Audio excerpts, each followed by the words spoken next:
cannabis, when supplemented with traditional pharmaceuticals, chemotherapy for cancer, seems to work better in every way. So the big picture, someone is more able to tolerate the chemotherapy. They live a happier sort of existence. They have a more pleasant death if that's the path they're on. And some people seem to get wildly lucky, and they don't succumb to the cancer. Uncorking a Story presents Cancer is a Stupid Jerk, a podcast where we share real stories from fighters, survivors, caregivers, and healthcare heroes who stand face to face with cancer and say, not today.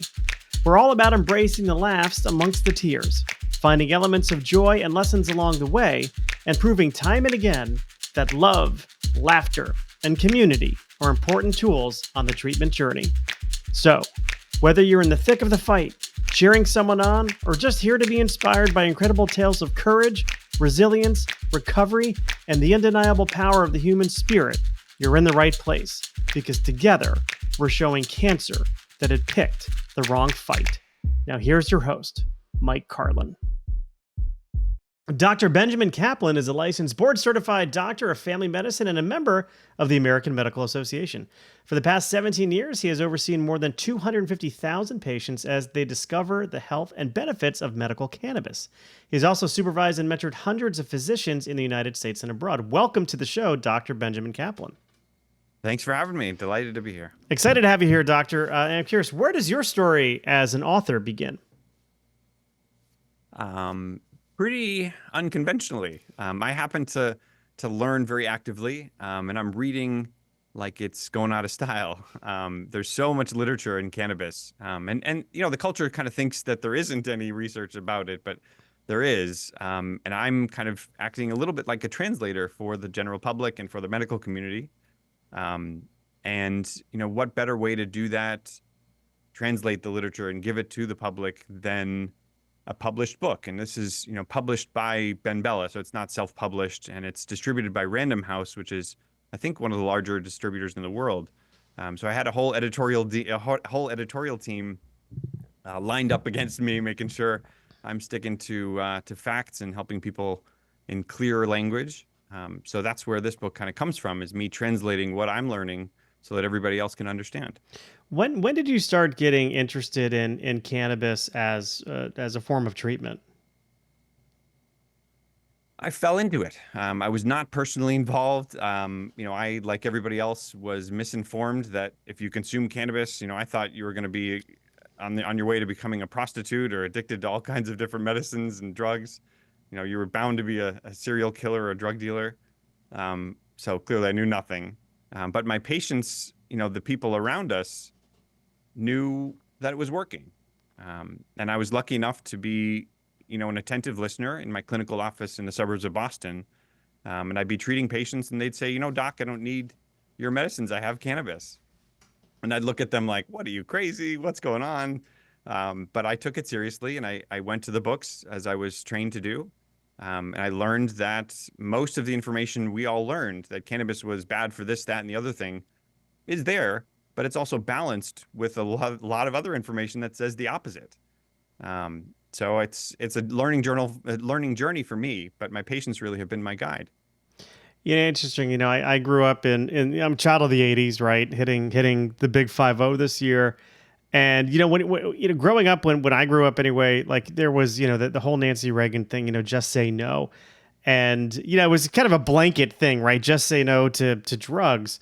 But it didn't really differentiate, you know, cannabis from heroin, you know, for example. And like you, I mean, I wasn't a stoner. It wasn't part of my lifestyle. It isn't really a part of my lifestyle. Although it is, you know, recreationally legal now here in Connecticut, just south of you. But, you know, we grew up thinking that, okay, this is this bad thing. And if you smoke this, and by the way, if you smoke this and listen to Iron Maiden, you're probably going to be a devil worshiper, which I did listen to a lot of Iron Maiden, never once worshiped Satan. So take that, Mom. But yeah, there was a lot of misinformation about it. And I'm curious, like those early conversations you were having with patients, like what was your knee-jerk reaction to them when you were hearing them say, hey, I don't need X because I have Y? Well, I mean, cannabis is a misinformation minefield. Like, there's so much out there that's negative and baloney. And there's so much out there that's positive and baloney. So you really have to be a scrupulous reader. You have to doubt everything. And that to me is home. I'm a skeptical scientist. And I'm also then skeptical of what the pharmaceutical industry is kind of feeding me and the traditional medical industry is feeding me. So I'm skeptical of everything. I'm a pain at parties. Um, but what that does mean is I can see outside of the box and I can hear people. And what I was hearing from my patients was that they loved that they were in control. It wasn't about what the doctor was prescribing them. It was about they get to choose the medicine that is working for them. Most of the time we have a system that's broken in medicine. Doctors aren't listening to their patients at the very least because there's not enough time for us to spend with patients. But patients aren't feeling heard and they don't feel agency. They don't feel control over their own decisions in their life.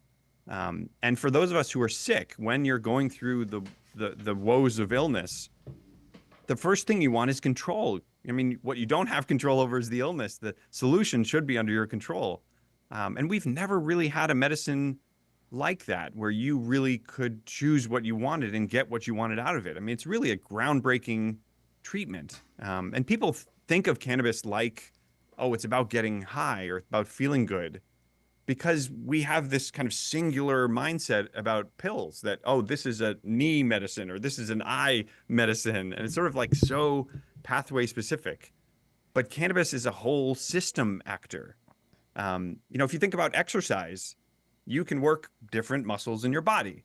You can do different kinds of exercises. With cannabis, you can have stuff that's very localized, only one part of your body, or you can have stuff which is your whole system. You can have things which make you sleep better or make you run around like coffee. I mean, there's so much variability in this whole system actor. It's a different kind of medicine. We really need a new paradigm to understand it.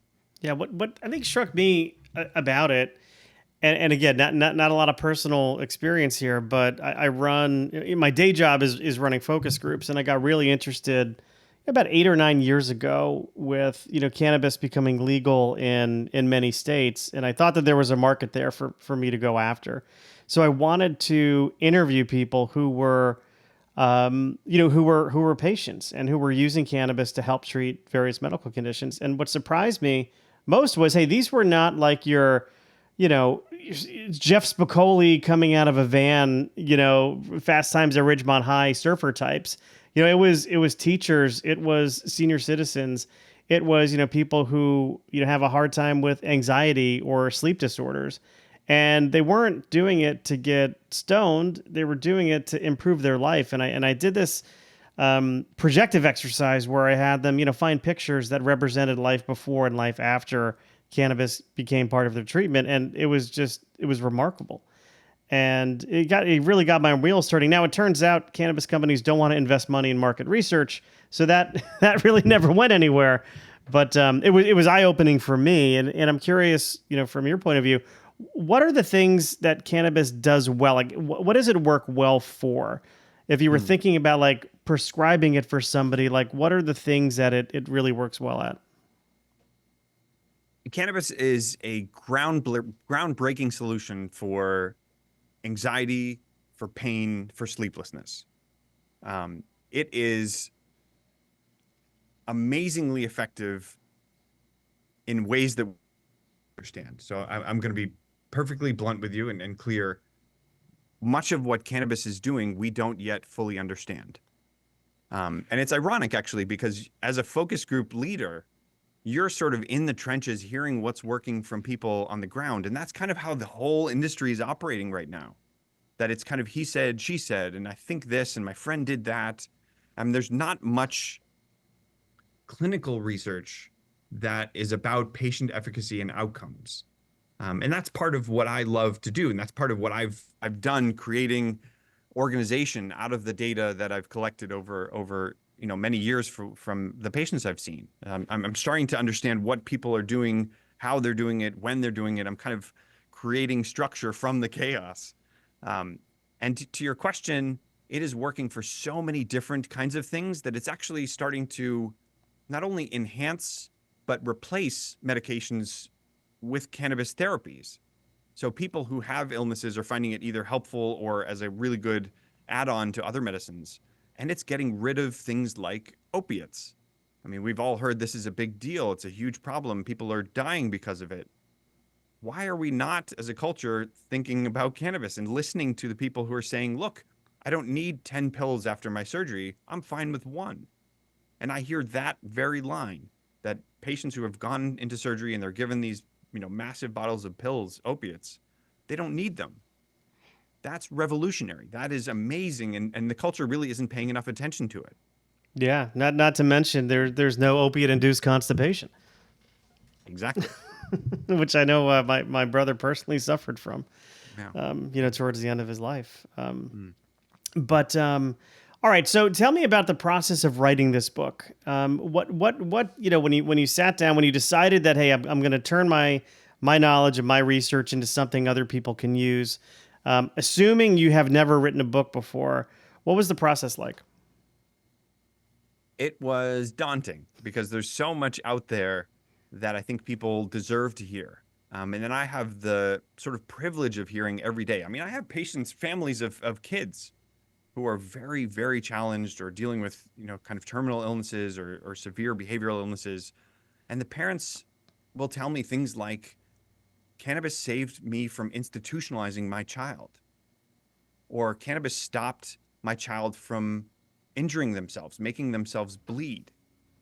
And if you think about that as a parent, oh my God, I mean, that's like, what could you possibly hope for that's better than that? I mean, it's absolutely breathtaking. So I have these stories that I'm hearing, and I could have put a compilation of stories together, and I have collected quotes over the years, but that's not so interesting. And I think the doctors out there, the professionals who need to hear this stuff and need to really see this for what it is, aren't going to take that seriously enough. So this book ended up being a mishmash of so many different ideas and goals that I had. One goal for the Doctor Approved Cannabis Handbook was explain this industry. It's so confusing and there's so much hoopla and glare and baloney out there. How can I translate this so that everybody understands? And then another core mission, which is the second half of the book, is there are concrete therapies that I can guide people with. I can tell people what products, what types of products to buy, how much of those to take, and how to change that routine over time. I have the recipes because I'm seeing these people directly in my office over years, so I know how it works over time. So I want people to understand it. I want people to have a guidebook to be able to sort of use it like a recipe, but I also want to give it a human face. I mean, in the cancer chapter, I talk about specific cases I've seen, and then now families. Some of these patients I have should have died years ago, and somehow they're still hanging on, and they have children who have the same cancers that they did. And those children I'm treating, and they're still surviving. I mean, it's just mind-blowing. And I feel like a crazy person just talking about it, but it's so exciting. And I have such an amazing window. I had to scream it, and finding the widest audience I could, had to be publishing. Right. So what pushback, if any, have you received?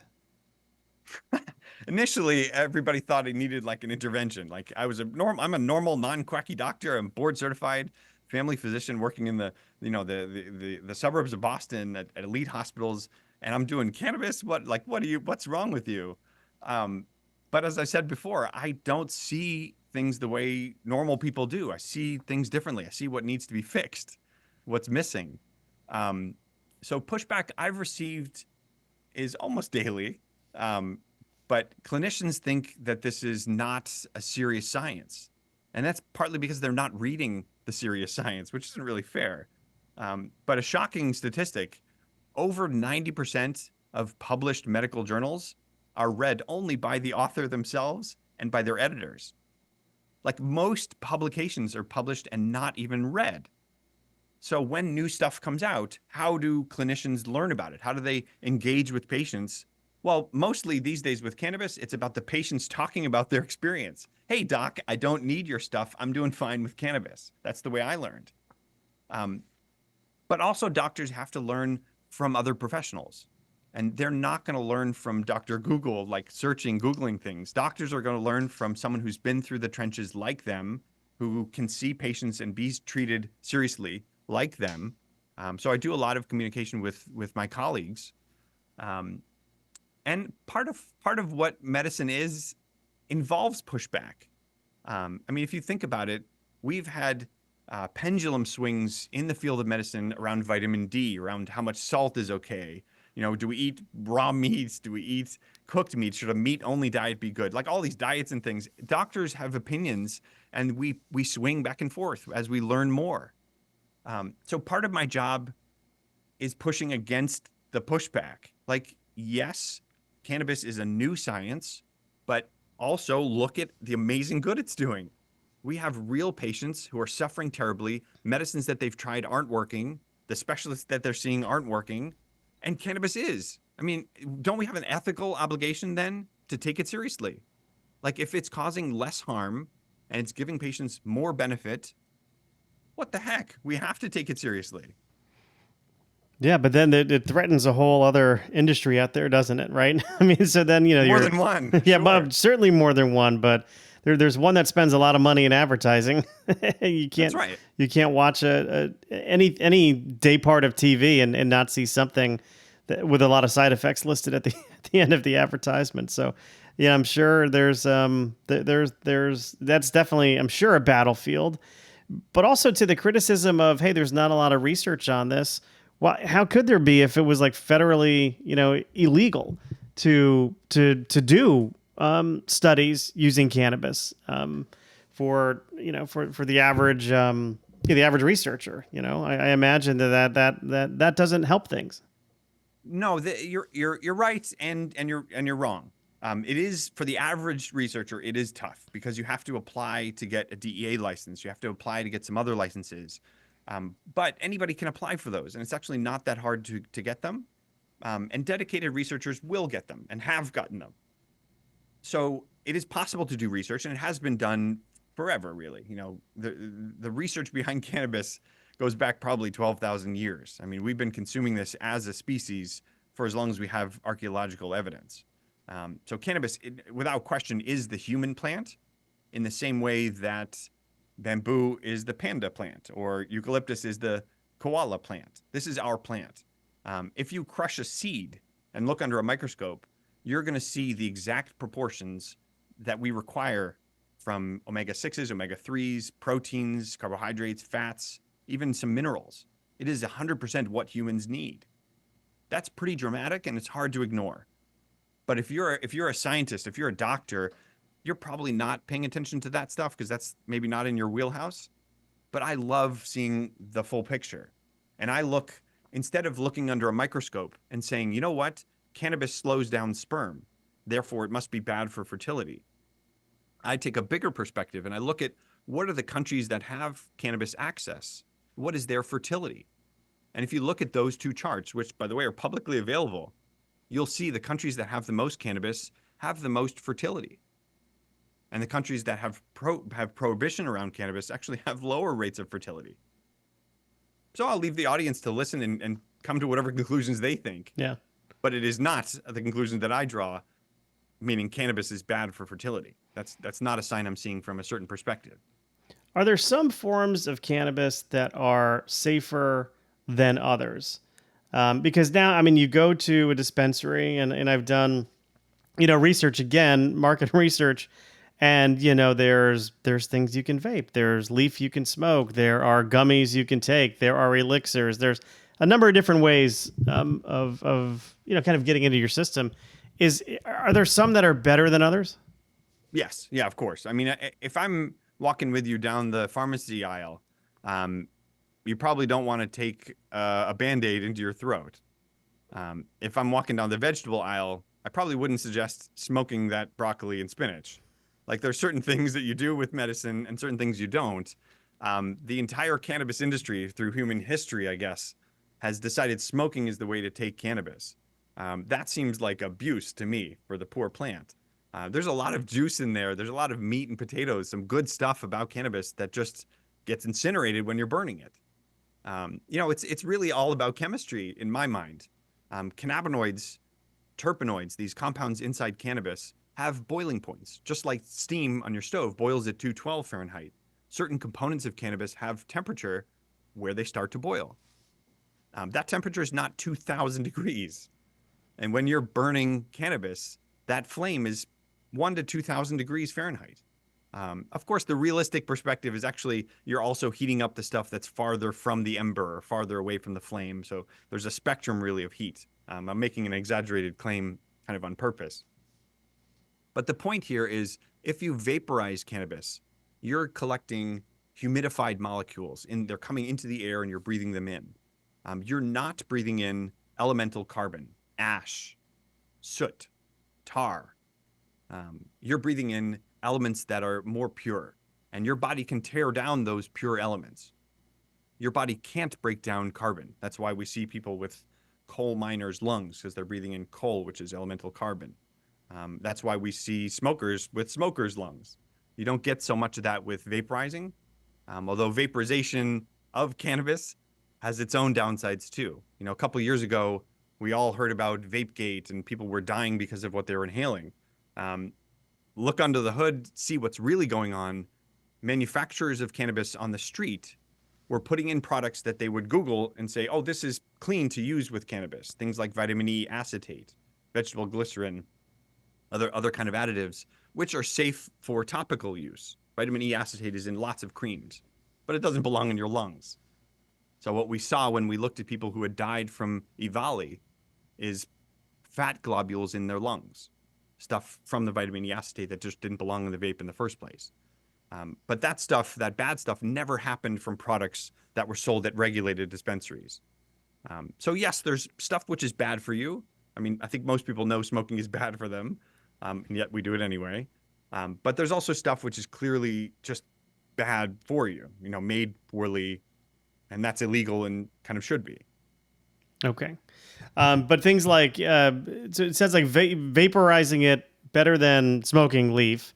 Things like gummies, things like seltzers. Any points of view on those? Sure. So the picture gets increasingly complicated as you kind of widen your lens.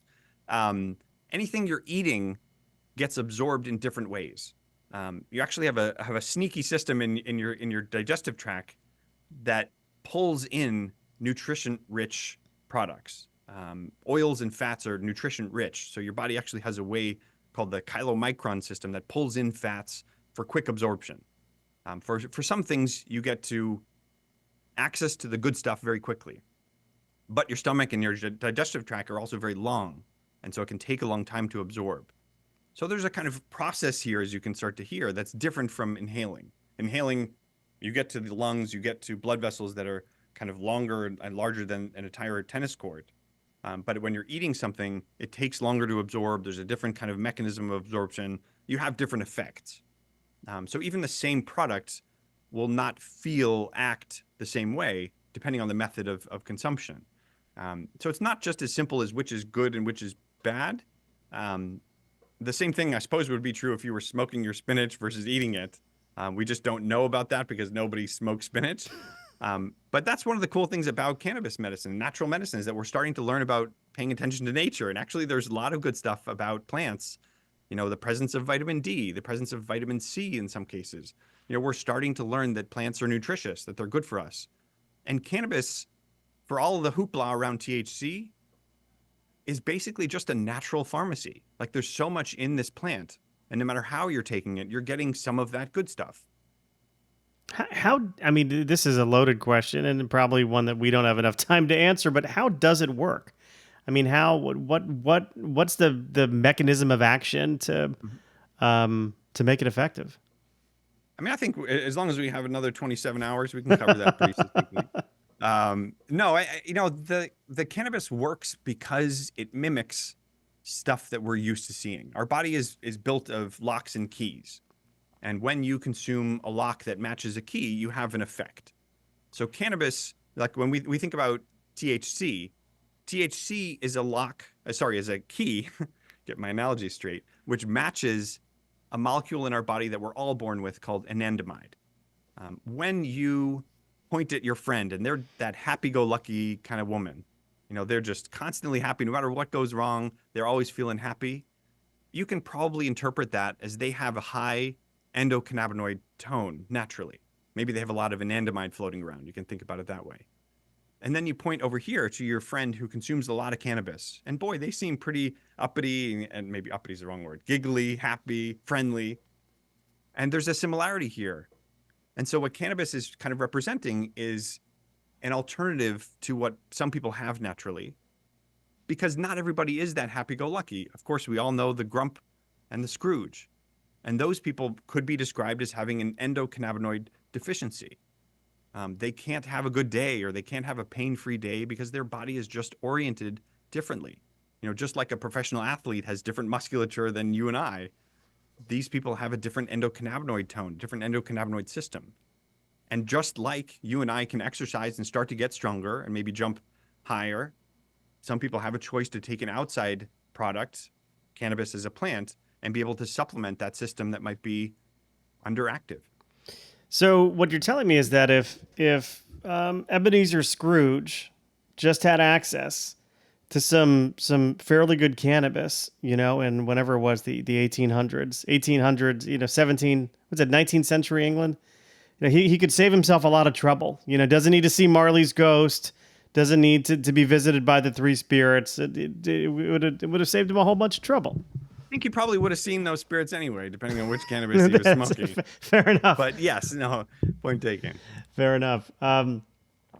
You know, I'm curious, you know, because I am very interested in cancer, and I did kind of mention, you know, my brother's passing a little bit earlier. He did die from lung cancer, and you know what I'm curious about with cancer patients is, you know, how should they be thinking about cannabis as part of their treatment?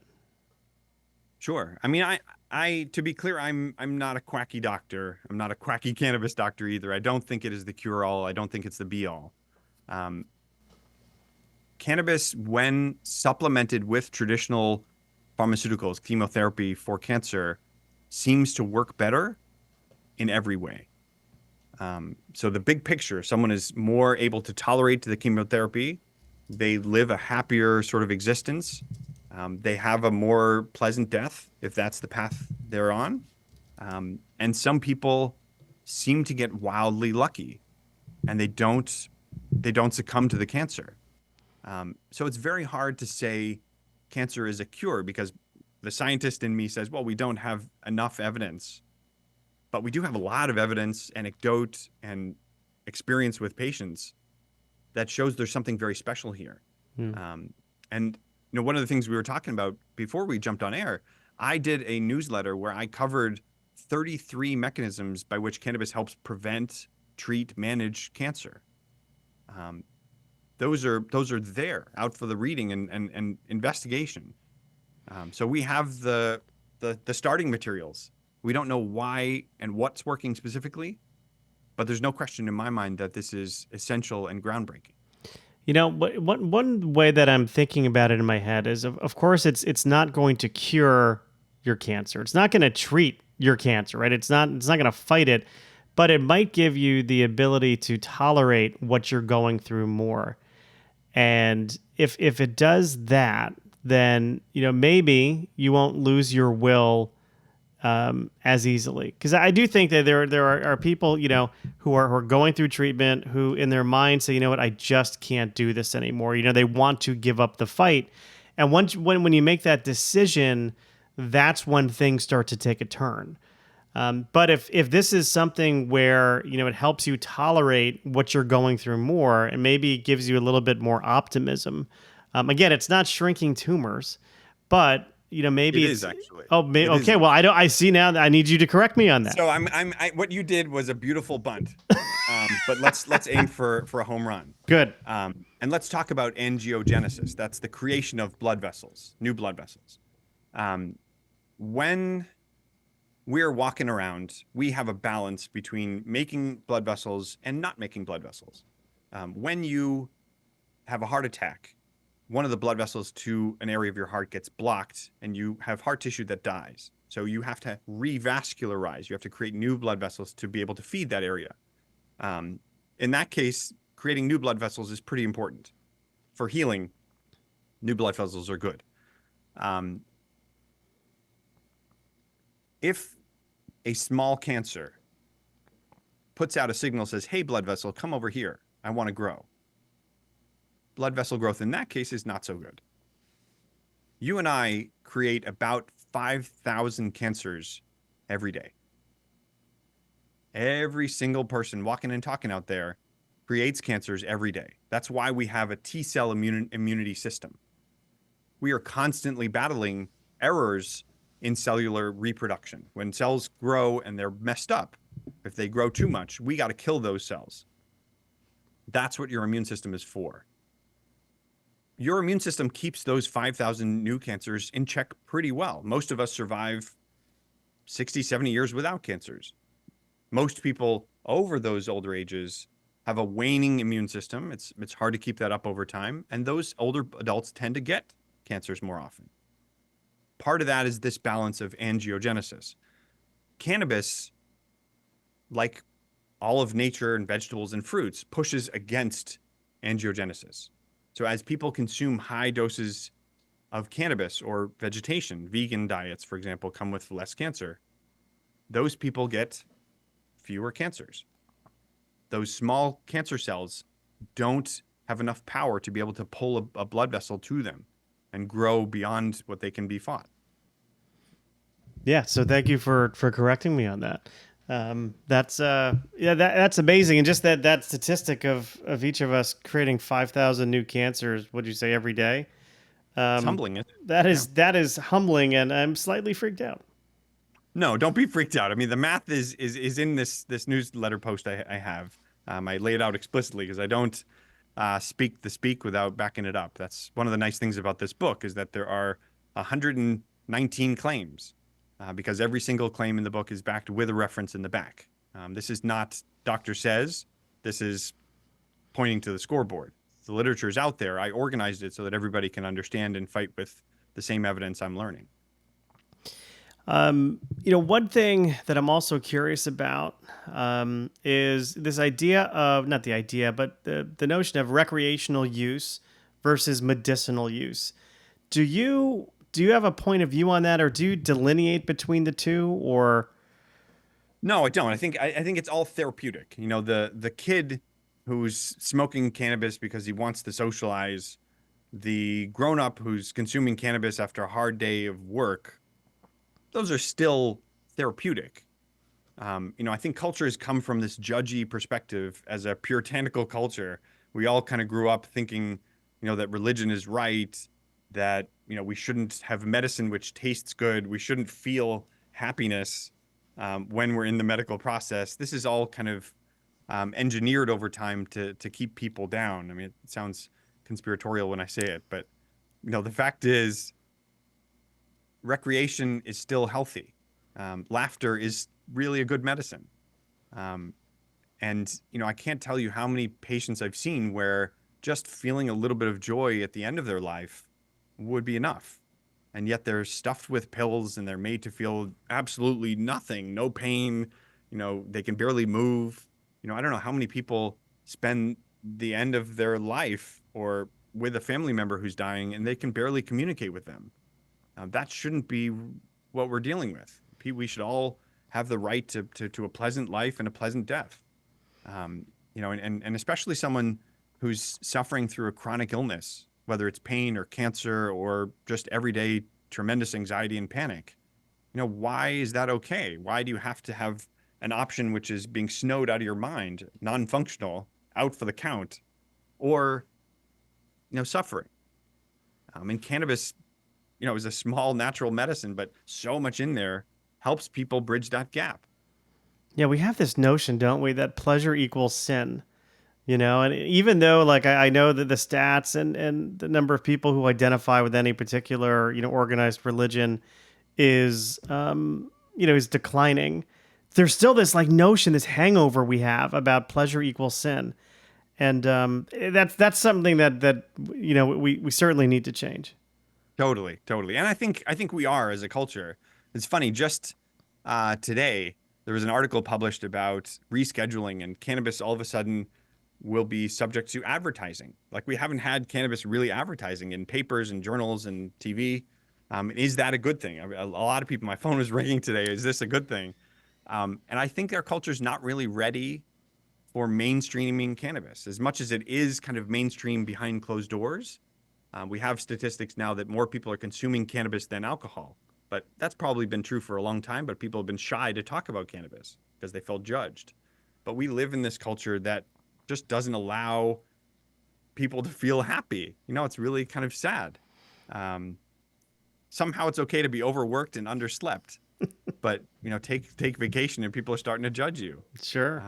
And that's changing, hopefully. And I do know, I mean, just anecdotally working, in the marketing industry and having had clients who are in, the wine business, the beer business, the spirits business, they are seeing the younger generations, 21 to 30 are not consuming alcohol the way the prior generation has. And they're scared. They're scared to death about it. I know people in my family who own, liquor stores. The COVID was very good for them, but things are becoming softer. And again, of course, we're in a state now that has recreational cannabis. So behaviors are changing. Yeah, no, for the better, I think. There was some study about alcohol saying, a couple drinks was good for you. And those have come under increased scrutiny lately, showing, wait a minute, actually, we read the science wrong, that it's actually not good for you. And any clinician worth their salt will tell you alcohol is toxic for most of the organs in our body. We like the feeling of it as we sort of go into that state of toxicity, but it's not healthy and it causes a lot of long-term damage. So cannabis replacing alcohol is a good thing by almost any measure. I don't feel too bad for the alcohol industry. They've done pretty well. But also a lot of them are wisening up and investing in the cannabis industry. Yeah. So I think as the paradigm shifts, as people realize that health is really important, that we want to have healthier lives, I think there will be a place for alcohol and there will be a place for cannabis. They can both coexist. Yeah, I remember being in college taking an allied health course, and it was right when research around, hey, 2 or 3 glasses of red wine or 1 to 2 glasses of red wine will help lower your cholesterol. And then I think that that those studies were funded, I think, by the French wine industry. So it's like no, they were supported by it, yes. But actually, one of my early mentors was an author on the study, so I know it pretty well. And it was, there is some truth to when your liver is busy processing alcohol, it is not busy producing cholesterol. So there's some science that makes sense there, but the public health data, the bigger picture, just doesn't add up. Yeah. Very good. Well, where can people pick up the doctor-approved cannabis handbook?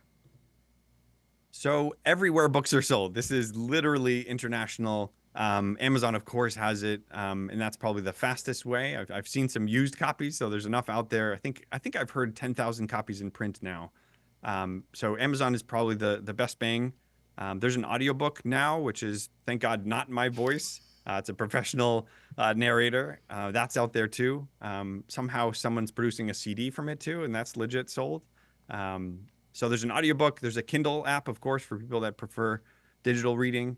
And actually through my websites, I have signed copies. I'm still small enough fry that I care about personalizing messages to my audience. If anybody wants a personalized copy, it's on my websites. You can go to Caplan Cannabis, CAPLAN Cannabis, CANNABIS.com. I'm also all over social media. So anybody that wants to learn more and doesn't want to pay anything, A, you can go to the library because my book's there, but B, I'm happy to teach and share every day as I do on social media. Very good. I will be sure to put a link to all of your websites, including the CED Clinic, BenjaminCaplan.com, and CaplanCannabis.com, as well as all your socials in our show notes. So if anyone's listening, you can just tap on your phone screen and find Dr. Caplan that way. And I will say, Dr. Caplan, thank you so much for stopping by and letting me uncork your story. Thank you. No, I appreciate the time, and I hope other people find this helpful, and looking forward to more discussion in the future. Thank you for joining us today on Cancer is a Stupid Jerk. We hope you found inspiration in today's episode and felt the strength of a community that refuses to let cancer have the last word. Remember, you're not alone in this fight, and every step forward is a victory. Join us every Sunday for more stories of resilience and recovery, and make sure to subscribe to our podcast on YouTube or your preferred podcasting platform. If you want to follow us on social media, you can find us at Stupid Jerk Cancer. If today's story moved you, consider sharing it with a friend or somebody who might need a dose of inspiration and encouragement. For all you bibliophiles out there, please check out our sister podcast, Uncorking a Story, which features interviews with best-selling authors. Until next time, keep laughing, keep loving, and keep fighting. This is Mike Carlon reminding you that together, we're unstoppable.